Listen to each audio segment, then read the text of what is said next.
the next speaker will be Nuno Franco. We keep meeting each other, Nuno, in all sorts of sessions. He will speak on a culture of care, animal welfare bodies, and the end of severe suffering. Nuno has degrees in both biology and science education and a PhD in biomedical sciences. He is a researcher at the I3S at University of Porto on the topics of laboratory animal welfare, animal ethics, and the 3 Rs. He's president of EdPlus, the European training platform for laboratory animal science. Please all go there.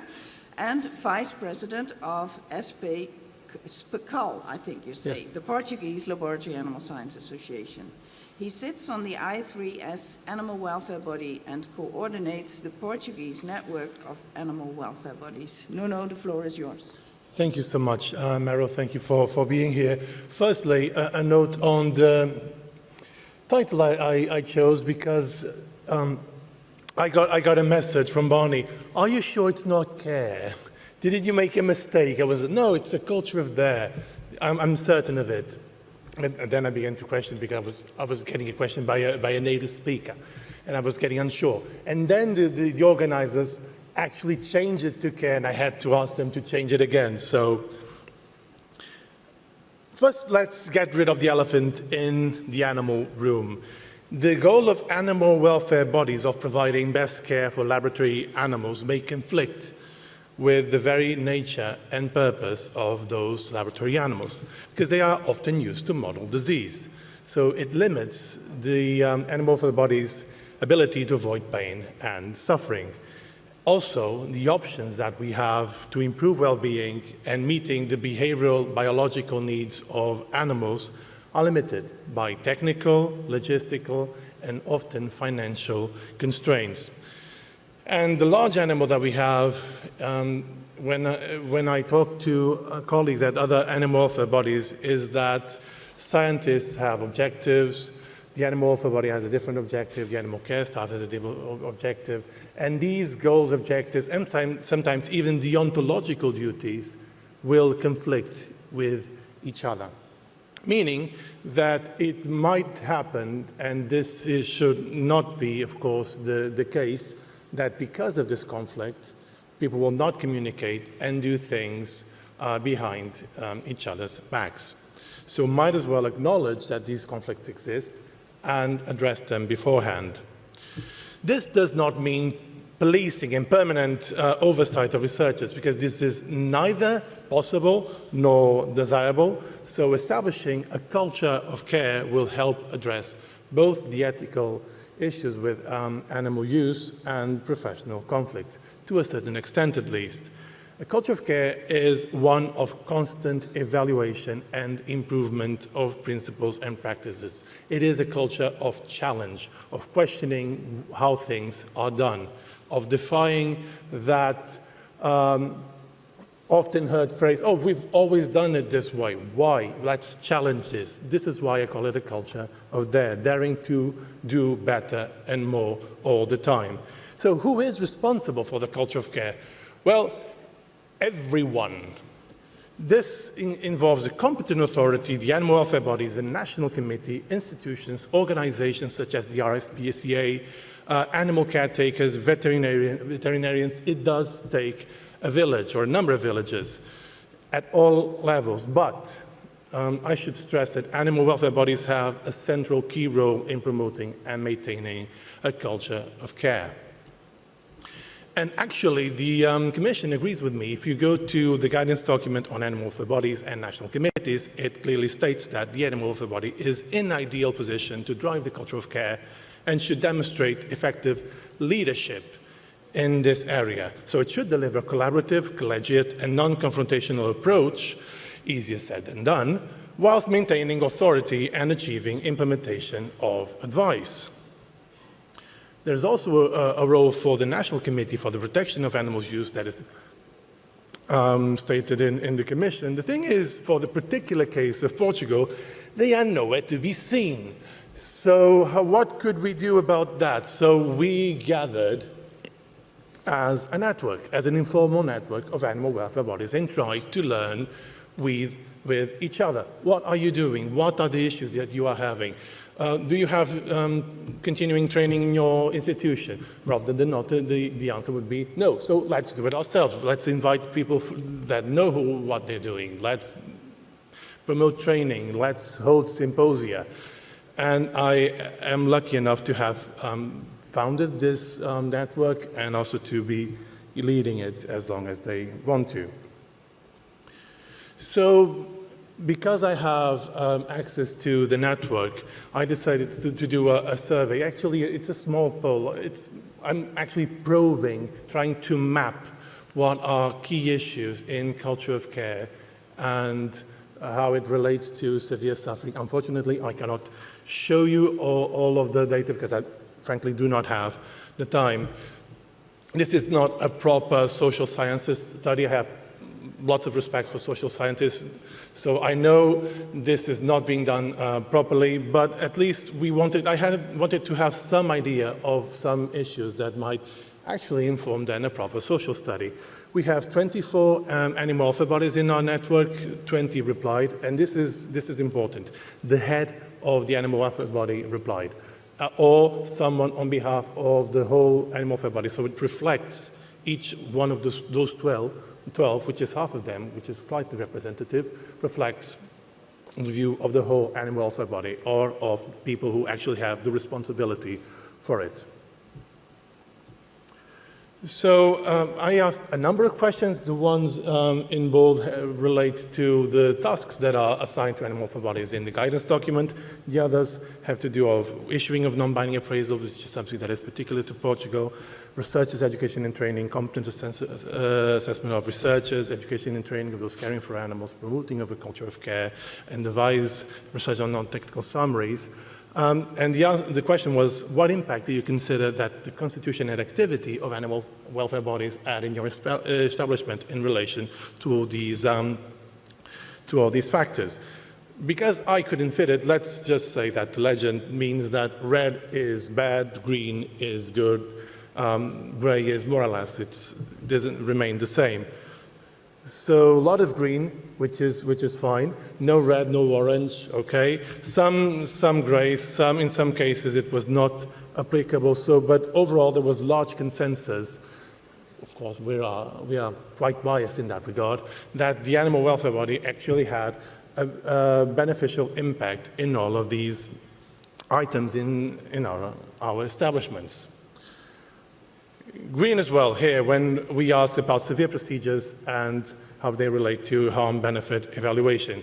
All recognize that severe procedures raise greater ethical issues, that animal welfare body's benefit assessment is much more demanding with severe procedures as it should be, and also the likelihood of benefit should be assessed in a more demanding way with severe procedures. So far, so good. Okay, now we see some yellow coming up and some gray coming up. When I asked, well, do bear in mind, again, these are heads of the animal welfare bodies, whether they thought researchers did everything in their power to avoid performing severe procedures. So most believe so, but we begin to see some doubt in some of them. But of course, they agree that the animal welfare body does everything within their reach to prevent severe procedures, and also that the animal welfare body has all the human resources and material resources to prevent procedures reaching the severe level. Again, here you start to see that in some animal welfare bodies, in some institutions, because each represent an institution, you can see some partial disagreement that they have all the resources to prevent severe suffering. And now it gets a bit worse. Now you can see more red. But actually here, the red is a good thing, because I asked, do you think procedures classified as moderate can become severe due to negligence of researchers? There's no agreement, but most would reject this hypothesis, which is good.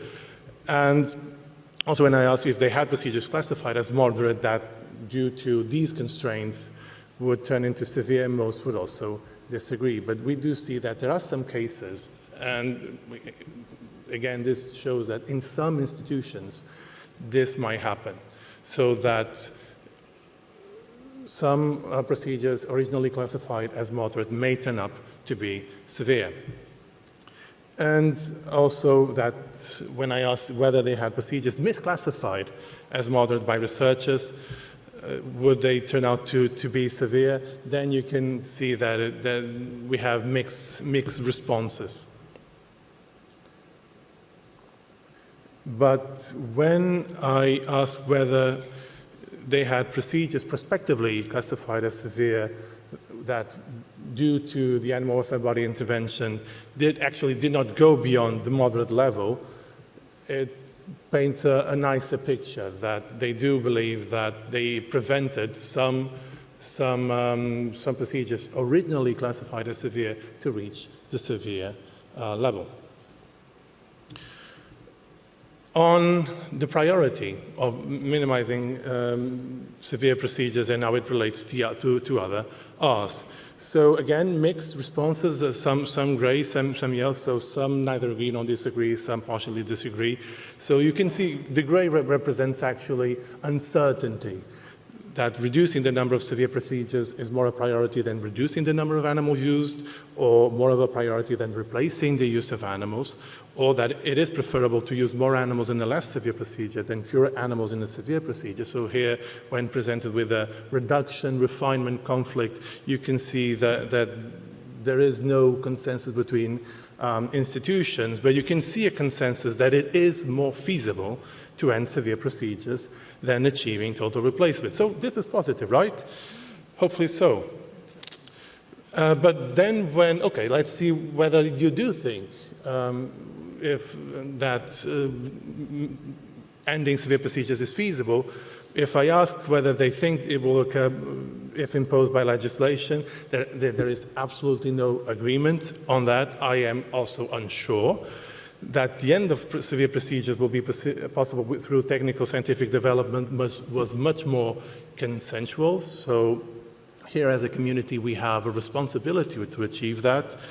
A lot of uncertainty on whether ending severe procedures is an achievable goal in the next 10 years, but then I asked, well, 10 years is actually relatively short term. What about in the next 20 years, since you said it was achievable? Well, then you can see more agreement, but by the way, we have more uncertainty still. To be quite honest, I am uncertain as well, but I would like to be convinced otherwise. So the conclusions are that there is indeed a strong agreement that severe procedures raise more ethical issues, that there is great confidence in the role of the animal welfare body in preventing severe suffering whenever it is in their power to do so. Most believe no moderate procedures turn severe for any reason, and that the end to severe suffering is not seen as a higher priority than replacing animal studies, but it is consensually seen as more feasible. On the other hand, the end to severe suffering is largely seen as unfeasible. What does it tell us about what they think about the feasibility of replacement? So what are the take-home messages? This is what I personally believe, that if we are to end severe suffering, the animal welfare bodies first have to believe that it is scientifically and technically possible. That before trying to win the hearts and minds of researchers, not saying that we shouldn't, but I think the priority should be first convincing animal welfare bodies that an end to severe suffering is realistically achievable. Because if you do not believe so, you will not try to do it. And stress that a culture of care is a culture of constant challenging of established principles and practices, ergo a culture of there. Since I have some time, and since we are talking about feasibility and what we can do and what we can trust ourselves to be able to do, I'll leave you with a quote by Leonard Cohen. I have no one to follow and nothing to teach, except that the goal falls short of the reach. Thank you very much. Thanks very much, Nuno. I found that a fascinating presentation. Thank you. You're so right about the need to take people with you and to have everyone on board in terms of that it is actually a desirable and a feasible goal. One of the questions we've had that's come in is how will you communicate this sort of information or the results to a wider scientific community, because the messaging is so important, and how can we do more to get people to be positive about the potential for achieving this? We already started doing that. We brought Penny to Portugal to talk to us and plant the first seed. I think it has to enter the conversation. It has to become normal to say, okay, we will get this. So the priority should be ending severe suffering. One could argue whether ending severe suffering is more of a priority than ending animal studies altogether. My personal opinion is that we should definitely try to minimize the harm of the animals that are actually being used. But we have to make it a normal conversation. We have to make it mainstream so that it enters into people's frame of mind. That's great. Thanks, Nuno.